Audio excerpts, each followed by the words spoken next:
அனைவருக்கும் வணக்கம்.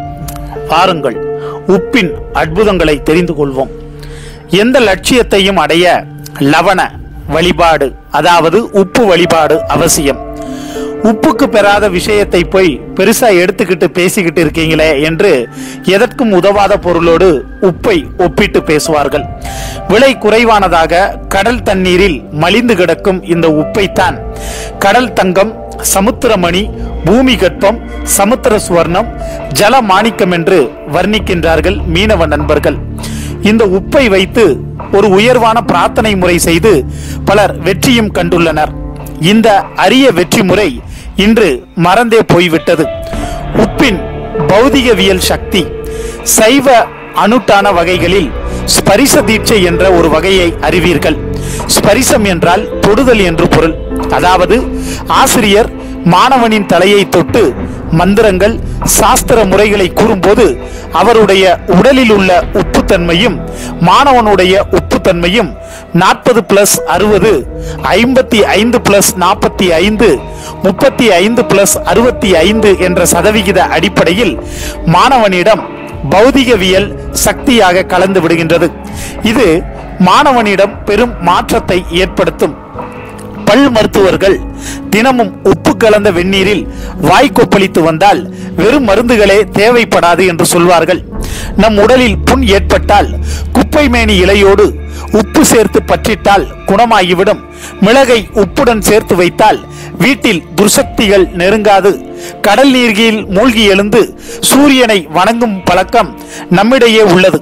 இதன் நற்பலனை கண்டு ஆங்கில முறை மருத்துவர்களே வியக்கின்றனர். முத்தும் சங்குகளும் கடலில் பிறப்பது உப்புத்தன்மை இருப்பதால் தான் என்று கடல் ஆய்வாளர்கள் கூறுகின்றனர். முற்காலங்களில் வீடுகளில் திருஷ்டிகள், துர்சக்திகளின் தாக்கம் ஏற்பட்டுள்ளது என்று ஜோதிடர்கள் சொன்னால் ஒரு பாத்திரத்தில் உப்பு நீரை நடுவீட்டில் வைத்து அதை 3 நாட்கள் கழிந்த பிறகு கால்படாத இடத்திலோ நீர்நிலைகளிலோ ஊற்றி விடுவது ஐதீகமாக இருந்தது. அலைகடலிலிருந்து மகாலட்சுமி தோன்றியதாக புராணங்கள் சொல்கின்றன. அத்தகைய கடலிலிருந்து எடுக்கப்படுகின்ற உப்பில் தான் மகாலட்சுமி வாசம் செய்கின்றாள். அதனால் தான் இரவு நேரத்தில் லட்சுமி தேவி விரும்பி தங்குகின்ற உப்பை கடன் கொடுக்க கூடாது என்று சொல்வார்கள். தெய்வத்தன்மை கொண்ட உப்பை விற்பனை செய்தால் இடர்கள் வரும் என்று முற்காலத்தில் சொல்வது வழக்கம். உப்பை ஏன் பானையில் மட்டும் போட்டு வைத்தார்கள் என்றால், மண்பானைக்கு ஸ்வர்ணம் என்ற பெயர் உள்ளது, அதாவது தங்கம் என்று பொருள். இதில் தங்கமகளாம் மகாலட்சுமி வடிவ உப்பை போட்டு வைத்தால் பண கஷ்டமே வராது என்ற நம்பிக்கை இருந்தது. இந்த காலத்தில் பிளாஸ்டிக் டப்பா பாட்டில்களில் அடைத்து வைப்பதால் நிம்மதியில்லாமை, பொருள் கஷ்டங்கள் வருவதையும் காண்கிறோம். உப்பில்லா பண்டம் குப்பையிலே, உப்பிட்டவரை உள்ளளவும் நினை என்ற பழமொழிகளால் இதன் சக்தியை அறிந்துள்ளோம்.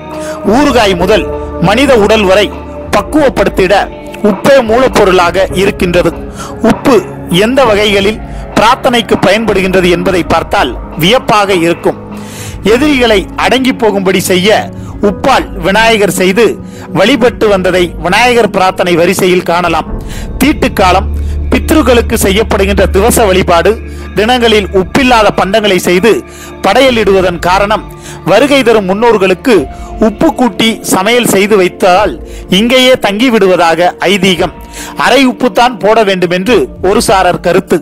கடற்கரையில் மாலைய அமாவாசை, தை அமாவாசை போன்ற பித்ரு வழிபாட்டு காலங்களில் தர்ப்பணம் செய்வதால் அவர்கள் உப்பு காற்றை வாங்கியபடி மகிழ்ச்சி அடைந்து வாழ்த்துவதாக ஐதீகம் உள்ளது.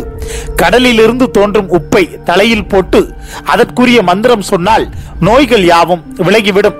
மந்திரிக்கவும் திருஷ்டி கழித்து விடவும் மிளகாயுடன் உப்பு, மிளகு சேர்த்து வெள்ளிக்கிழமை அமாவாசை தினங்களில் இரவில் அடுப்பிலிட்டு வாசலிடுவது வழக்கம்.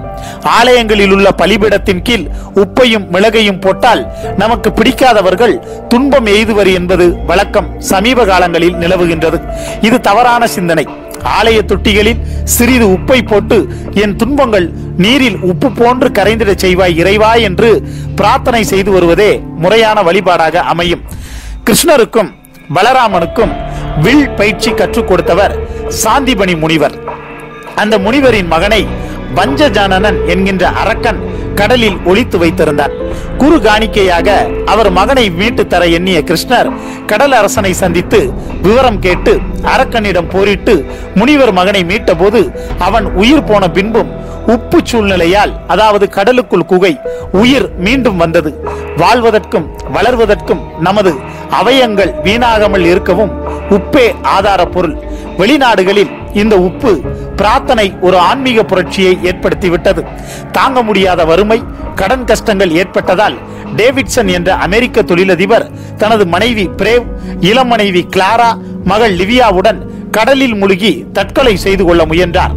தங்களை தெய்வம் கைவிட்டு விட்டதாக கதறி வாழ்வின் இறுதி கட்டத்தில் பிரார்த்தித்ததன் மூலம் ராட்சத கடல் அலை ஒன்றுடன் வந்த 3 பெண் உருவங்கள் கரைக்கு இழுத்து வருவது போல் ஒரு பிரம்மையை உணர்ந்து கரைக்கு திருப்பப்பட்டார்.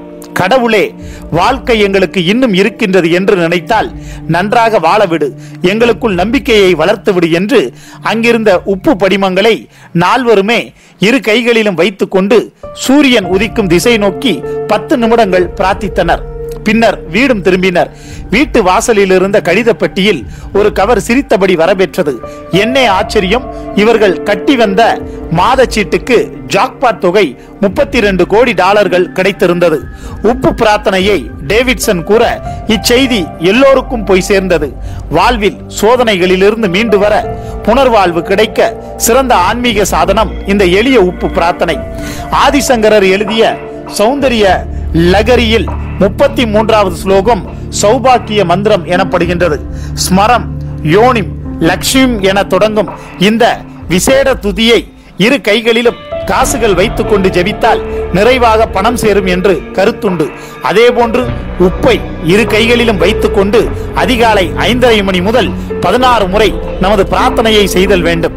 இப்படியாக ஜபம் செய்த உப்பை சேகரித்து வைத்து 48 தினங்கள் கழித்து நீர்நிலைகளில் போட்டு வர வேண்டும். உண்மையான முறையில் சில மாற்றங்களை செய்து விட்டார்கள். சனியான முறையை எல்லோரும் தெரிந்து கொள்ள வேண்டும். லவணம் என்பதற்கு வடமொழியில் உப்பு என்று பொருள். லவண பிரார்த்தன நிகண்டு என்ற பெயரில் உப்பு பிரார்த்தனை பற்றி மருத்துவத்தில் ஆல்பா தியானம், தனியாக ஜபம் செய்யும் முறை, மந்திரங்கள் ஒரு சிறு கையேடு வடிவில் கொடுக்கப்பட்டுள்ளன. உப்பு வழிபாட்டை சரியாக செய்திட அதன் விதிகளை அறிவோம். பௌர்ணமி அன்றும் சுப நாளிலும் காலை 5:30 மணிக்கும் லாப வேளையிலும் நல்லவை நடக்க, லட்சுமி அருள் கிட்ட, வேலை பெற போன்ற பிரார்த்தனைகளை செய்யலாம். இதற்கு பூர்வபாக சுபபல பிரார்த்தனை என்று பெயர். அமாவாசை என்றும் சமநோக்கு நாளிலும் எதிரிகள் விலக, மாமியார் மருமகள் தகராறு அகன்று, ஒற்றுமையாக தொழில் கூட்டு நண்பர்கள் ஒன்றுபட, பிரிந்திருக்கும் கணவன் மனைவி சேர்ந்திட பிரார்த்தனை செய்யலாம். உதாரணமாக சூரிய தசையில் சனி புக்தி காலத்தில் வியாபாரம், தொழில் முடக்கம், குடும்பத்தில் சச்சரவுள்ள ஒருவர் வட்டம் ஒன்றை வரைந்து அதில் ஆசனமிட்டு கிழக்கு முகமாக அமர்ந்து இரு கைகளிலும் உப்பு வைத்தபடி ஓம் கிருணி சூரிய ஆதித்யோம் என்று மானசீக முறையில் 108 முறை ஜபித்து சூரியனை வணங்கிவிட்டு 16 நிமிடங்களில் எழுந்து பூஜை அறையில் மற்ற தெய்வங்களை நினைத்து வழிபட வேண்டும். இப்படி 48 தினங்கள் செய்து வந்த பின் சேர்த்து வைத்த உப்பை கடல் நீரில் போட்டு விட வேண்டும். ஒவ்வொரு தசைக்கும் அந்தந்த கிரகமூல மந்திரங்களை ஜபித்த பின் நம்பிக்கையூட்டும் தியானம் செய்தல் அவசியம். அதோடு மட்டுமல்லாமல் பத்மம் என்கின்ற தாமரை வரைந்து இரு சதுராகரம் வரைந்து அதில் அமர்ந்து சர்வ முத்ராவில் அல்லது சிவகாம் முறையில் உள்ள ரிஷப முத்திரை முறையில் உப்போடு கைகளை மேலே தூக்கியபடி வைத்துக் கொண்டு, நான் தொழிலில் அபரிவித வளர்ச்சி காண்பது உண்மை, என் தொழில் கூட்டாளிகள் நல்லவர்கள், எங்கள் கம்பெனி லாப திசை நோக்கி செல்கிறது என்று பிரார்த்தித்தால் அதனுடைய பலன் கண்டிப்பாக கிட்டும். மேலும் இது போன்ற உப்பின் மூலம் அமர்ந்து உப்பு பிரார்த்தனை செய்ய சொல்கின்றார்கள். இது அவரவர்களுடைய சொந்த கருத்துகள். ஆனால் ஆன்மீகமும் அறிவியலும் கலந்த உப்பு வழிபாட்டை முறையாக செய்வோம், லட்சியங்களை அடைவோம். மேலும் இது போன்ற பல பயனுள்ள தகவல்களை உடனுக்குடன் தெரிந்து கொள்ள மறக்காம நம்ம சேனலை சப்ஸ்கிரைப் பண்ணிக்கங்க.